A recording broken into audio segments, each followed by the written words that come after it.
So, kamusta po mga ka-Streetwise? Ako po si Takero Miyamoto at welcome po sa aking munting channel. So, mga kababayan, no, may mga update dito tungkol kay Bato. Okay. So, ito, unang-una dito, no, ito akala ng iba, walang bigat ito nung sinabi ng DOJ. Pero mabigat ito, sinabi nila ngayon, no. So, ito yung ano nila, no, yung statement nila kanina. Ito galing ABS-CBN. So, Justice Secretary Frederick Vida confirms ICC warrant versus Bato de la Rosa. I do confirm that there is a valid arrest warrant and pending request from ICC. It has been duly received by the Philippine. Sabi nga po ito, no, ng DOJ. So, DOJ confirms ICC arrest warrant versus de la Rosa.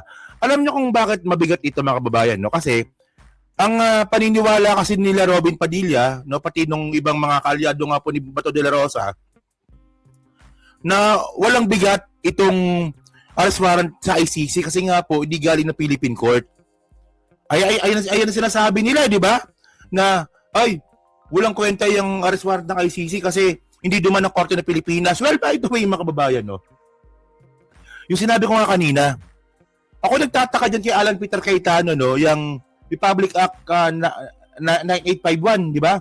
Ang nakalagay nga doon, no, kapag meron nga po isang tao na Pilipino na nandito sa Pilipinas at siya po nakasuhan or iniimbestigahan pa lang ng isang international tribunal, meron pong option ang gobyerno ng Pilipinas. Pwedeng arestuhin or extradite. So dalawa 'yon. So yung extradite dadaan sa Korte ng Pilipinas or nakalagay nga or surrender. So surrender ibigay dun sa ICC or sa International Tribunal, no? So ngayon, sinabi ng DOJ, mga kababayan, no, na yung arrest warrant nga po ni Bato, so confirm meron. So DOJ na po may sabi. So, well, by the way, medyo late, pero ewan ko ba bakit late? Dapat na inaaresto pa lang, dapat lumabas na to eh. Di nga, di ba? Dapat, ano ba naman yung sinasabi natin dito eh. Alam niyo, mga kababayan, no, nung ICC na po mismo naglabas ng arrest warrant, di ba to? Kung nadududa pa yung DOJ nun, no? Nung nilabas na po ng ICC yung arrest warrant, na valid yung arrest warrant na hawak nga po ni Trillanes, dapat kinonfirm na po ng DOJ yan, na yung arrest warrant kay Bato, no, confirm yan. At i-execute namin yan. Ano ba magagawa niya? Nakatakas na. Ako ba? Nakatakas na eh. Anong gagawin natin? So ano ba? On the arrest warrant. So parang ano ba? Parang ano ba? Pwede ba natin i-apply dito yung better late than nothing? Pwede ba yun? Apply natin better late than nothing. Hindi eh. Puta na. Alam niyo, hindi ko matanggap dito. Nandun na nakakulong na eh. Dadamputin na lang eh. Nakatakas pa eh. Walang yan. Ano ko ba? Ano ba? Kaya, ito sabi ng DOJ. Oh. Well, palakpakan pa rin natin yung DOJ. Oh. At least ginawa niya pa rin yan. No? Sige, okay na yan. DOJ, good job. One half. One half, good job. So ngayon, panoorin muna natin. Warrant issued by the ICC against Senator Bato de la Rosa. With this press briefing, I do confirm that there is a valid ICC arrest warrant and a pending request from ICC to serve the same has been duly received by the Philippines. So yung kanyang klaseng statement, ibig sabihin yan, execute na po yung arrest warrant ni Bato. Ganun kasimple, di ba? So ngayon, bukod nga po dyan sa sa confirmation nga po ng arrest warrant nga ni Bato, yung sa pang update dito, ito, yung ILBO. Justice Secretary Frederick Vida announced that the agency issued immigration lookout bulletin, okay, sorry, Ulitin ko, nagkamali ako. Okay. Justice Secretary Frederick Vida announced that the agency issued immigration lookout bulletin order against Bato de la Rosa. Okay. The DOJ will treat any attempt of Bato de la Rosa to leave the country as matter of justice. I'm giving specific orders. If Bato de la Rosa will try to leave the country, the appropriate arrest should be made. Okay. Dapat po kasi na pag sinabi mong ilbo dapat, ano yan eh, pwede siya lumabas ng bansa, pero naka-lookout bulletin nga lang. Pero sabi nga po ng DOJ, pag si Bato nga po lalabas, arestuhin na. Okay. Dito okay ito kasi medyo mabilis sila dito. No?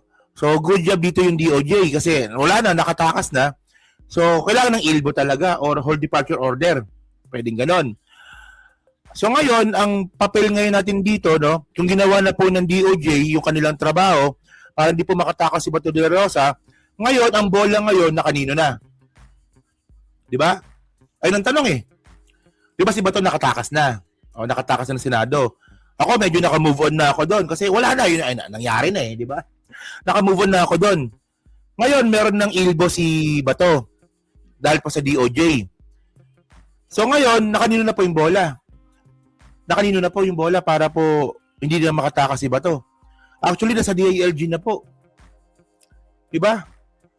Naka John Vic Rimulyan na po mga kababayan. Pag ito nakatakas pa to mga kababayan, nako, Diyos ko na lang. Pag ito nakalabas pa ng bansa ito, nako John Vic, mag-resign ka na sa totoo lang. Pero nyo ilbo lang, dapat nga ano, diba? Dapat nga ano hold departure order na nga dapat, diba?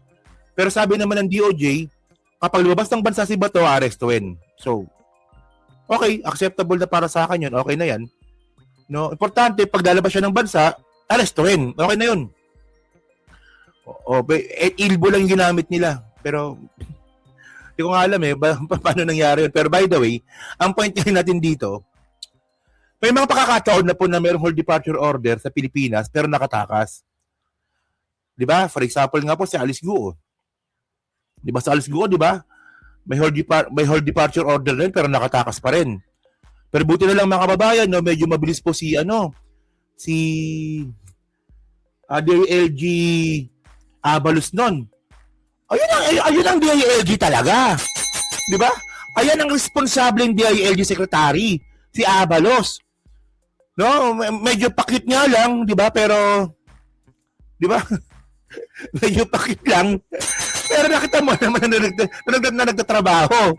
Hindi kasi nung nahuli si Alice Guo, nagpakit pa silang dalawa, di ba? Pero hindi kasi nakababan to Sabihin na nga natin na tumulong Interpol sa Indonesia. Pero tandaan natin no, na hindi pwedeng ikulong ng Indonesian government si Alice Guo ng sobrang tagal. So ganoon, di ba? So tinawagan po talaga yan ni Abalos yung Indonesian government. So sabi ni Abalos nga noon, ito sa interview niya yan sabi niya na gusto niyang i-hold si Alice Guo kasi naghahanap pa sila ng eroplano papuntang Indonesia. Well, sabi ng gobyerno ng Indonesia, hindi. Pag sa loob ata ng 72 hours, ata kung hindi ko nagkakamali, 72 or 48 hours, pag hindi nyo kinuha yan dito, palalabasin namin yan. Ganon. So, anong ginawa ni Abalos? Nakipag-usap kay kanino, kung sino man kakilala niya na pribado para lang makuha si Alice Guo. So asan si Alice Guo ngayon? Nakakulong na. Dahil kay Abalos. Diba? So ngayon mga babayan, no, ito, John Vic, ito na pagkakataon mo. Sa totoo lang. Ang dami ng galit sa'yo. O, kasama niyo na dyan si Melski, di ba? Tsaka si Marasu Makawa TV, di ba? Marami nang asar sa'yo, John Vic. Di ba? Kapag ito si Bato de la Rosa, nakatakas pa ng bansa, puta, mag-resign ka na. Resign din pag may time. Puta kapag, alam nyo, no, ginagawa niya ni John Vic kapag walang magawa, maghahanap ng media, magpapa-interview. For example, bored ako. Oh, nakahanap nga ng media dyan, saan ba pwede magpa-interview at magpa-cute? Alam nyo, nakakatawa pa dyan kay John Vic? Kapag in-interview, pag tumawa, sobrang haba. Parang hindi normal tumawa. Pansin nyo ba yon? Siguro ako pag tumawa ako, siguro mga ano lang, mga 10 seconds. Mga haba ng 10 seconds. Puta si John Vic, 1 minuto ata eh. Yung nag-interview, nakagano'n na lang eh. Tapos yung nag-interview.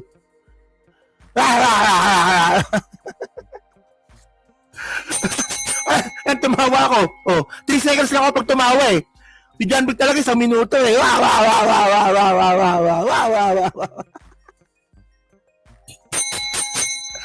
Walang yan.